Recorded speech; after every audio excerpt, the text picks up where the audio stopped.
Сәлем баршаңызға, бүгін мантылардан ассорти жасаймыз.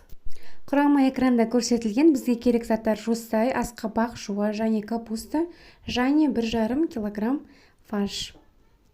Алдымен асқабағымызды тазартып, жіңішке етіп турап аламыз. Майдалап тураймыз, одан кейін майдалап жуаны тураймыз.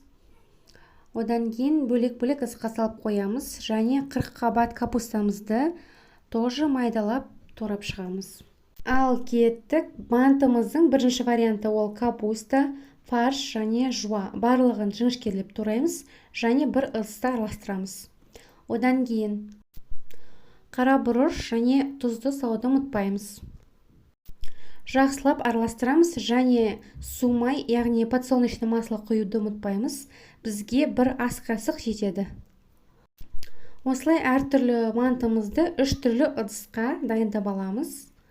Түйген кезде бізге өте ыңғайлы болады. Осы мантының түр-түрін жасау үшін біз алған 1,5 килограммдық фаршты 500 граммнан 3 ыдысқа бөлдік. Екінші мантымыз, екінші вариант, бұл асқабақ, жуа және фарш. Сол үшеуін қосып, жақсылап араластырамыз және тұз, кішкене қасық қант және қара бұрыш салуды ұмытпаймыз. Бір шымшым қантты сіздер асқабақтың үстіне себесіздер. Сонда асқабағыңыз сондай дәмді, тәтті дәм береді.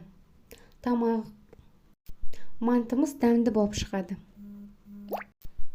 Достар, декреттегі ананың қолдау мақсатында подписаться кнопкасын басып, лайк, комментарий қалдырып кетсеңіздер болады. Осы өлшеммен менде 150 штук манты шықты. Қонаққа жасасаңыз болады, немесе артылғанын морозильникке қатырып қойсаңыз болады. Егер сіздерде артылып қалған мантыларыңыз болса, тоңазытқышта сақтап, келесі күні бір кесеге сумай құйып, немесе подсолнечное масло құйып, каждый мантыны ішіне салып, мантоваркіге жағып салсаңыз болады. Яғни, как заготовка ретінде пайдалануға болады. Пісу уақыты 40-45 минут. 45 минут қайнатасыз, мантыңыз дайын болады.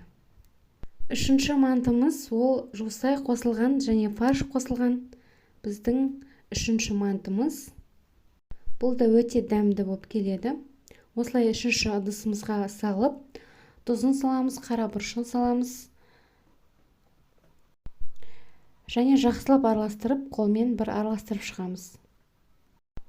Және сумай, подсолнечное масло құюды ұмытпаймыз. 2 ас қасық бізге жеткілікті.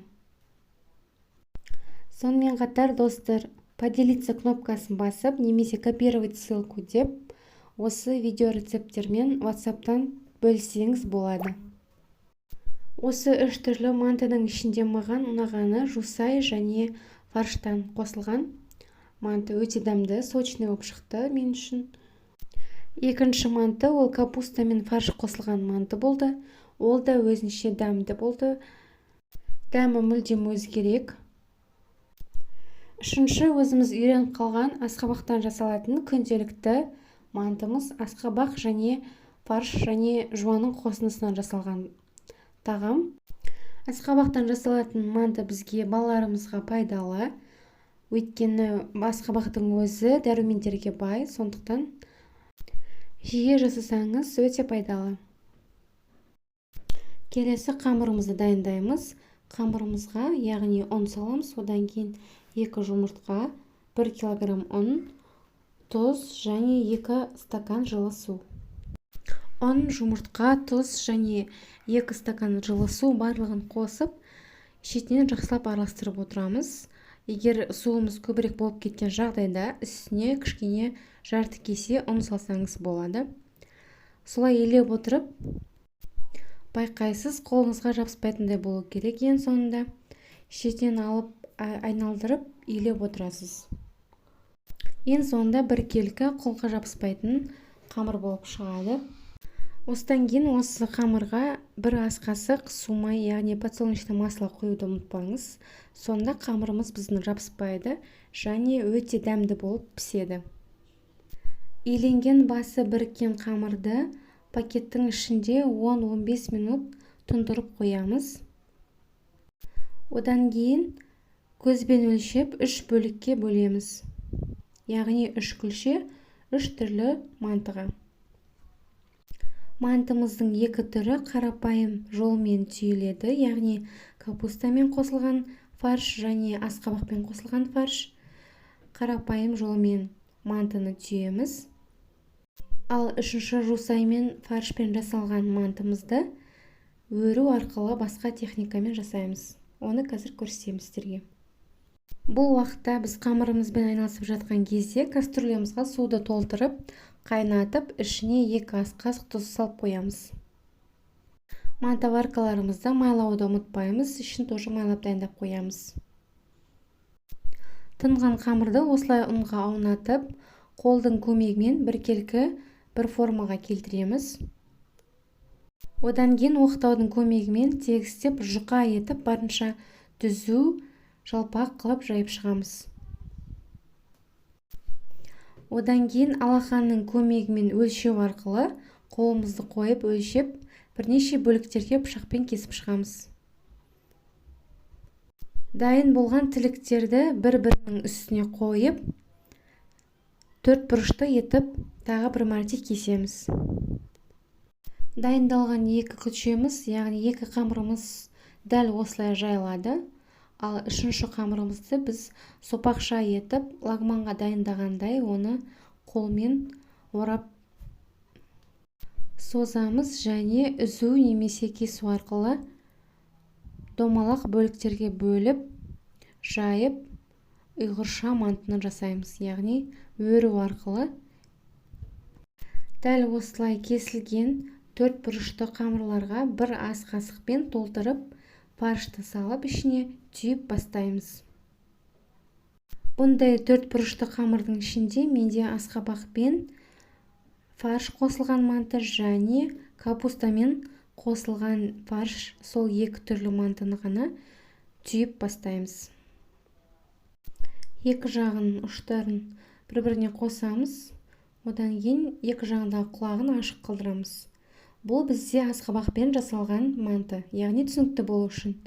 Ал екінші капустамен жасалатын мантының түйілуі жағынан 2 құлағын жабамыз, 2 ұшын бір-біріне қосамыз. Яғни бұның ішіндегі ет көрінбейді. Бұл өзімізге түсінікті болу үшін дайындалған түрі. Енді үшінші күлшеміз біздің өзгеше, сондықтан осылай ширатып, домалатып қамырымыз дайындап аламыз. Өлшенген домалақ тәріздес қамырды ұнға аунатып, оқтаумен жайып шығамыз. Саусағымызбен біркелкі пішінге келтіреміз. Сонда оқтаумен жаюға ыңғайлы болады. Осылай пішіндеп аламыздағы барлығын пакеттің ішіне салып қоямыз, немесе бір ыдыстың ішіне. Одан кейін шетінен шығарып алып, осылайынан оқтауға және ұнды кішкене себелеп отырып, оқтаумен жайып шығамыз. Үлкендігі бір алақанмен бірдей болса болады. Ішіне 1 ас қасық немесе 1,5 ас қасық дайын болған жусаймен араласқан фаршты салып, түйуге кірісеміз. Бұл жерде өру арқылы жабылатын болғаннан кейін, ең алдымен бір ұшын қатты қайыстырамыз. Яғни қамырдың бір ұшын жақтылап қайыстырамыз. Одан кейін жинап алып отырамыз, шетінен жинап және қысып арқылы өріп шығамыз. Піскенде өте әдемі көрінеді, өте аккуратны көрінеді, сондықтан осылай жасасаңыз болады. Сіздермен болған Смогу еңлік каналымды сақтап қойыңыздар. Мантаваркамыздың кастрюлясын, крышкасын ашып қараймыз. Бұл уақытта уже суымыз қайнап дайын, ішіне тұзы салынған. Мантаваркамызды майлап, осы дайын болған мантыларымызды ішіне саламыз және 40-45 минутке газге қоямыз. Яғни қатты газда 40-45 минут ұстаймыз. Одан кейін барлық мантыны өшіріп түсіріп аламыз. Астарыңыз дәмді болсын.